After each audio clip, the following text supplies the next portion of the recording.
আসসালামু আলাইকুম। ফুলের শুভেচ্ছা দিয়ে আপনাদের আজকের ব্লগে স্বাগতম। সকাল থেকে মুষলধারে বৃষ্টি হচ্ছিল। বৃষ্টির পরিমাণটা এখন একটু কম। তো আমি একটু দুধ মুড়ি খাইলাম। এরপর ডাইরেক্ট দুপুরের খাবারে চলে গেলাম। আজকের ব্লগটা আমার মনে হয় খাওয়া দাওয়ার ওপরেই, কারণ আমি শুধু আজকে মনে হয় খেয়েইছি। বৃষ্টি হয়েছে, কাজ কাম নেই, সব কাজ গোছানোই ছিল, তাই কাজ কামটাও অনেক সহজে হয়ে গিয়েছে। বিকালে একটু রামিন বানিয়েছিলাম। আর এখনকার সময় কারেন্ট যে থাকেই না, এটার জন্য কারেন্টের আশায় বসে থাকতে থাকতে দিনটা আজকে পার হয়ে গেছে। সন্ধ্যার দিকে একটু চিকেন পুলি পিঠা করেছিলাম।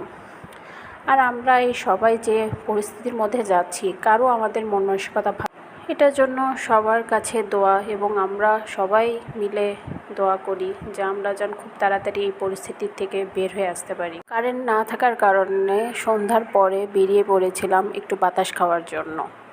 তো যাই হোক, আজকের মতন ভিডিওটা এই পর্যন্তই। যদি আমার চ্যানেলটা ভালো লাগে তাহলে অবশ্যই লাইক, কমেন্ট এবং শেয়ার করে আমার চ্যানেলটার পাশে থাকবেন। আজকের মতন এই পর্যন্তই। আল্লাহ হাফেজ।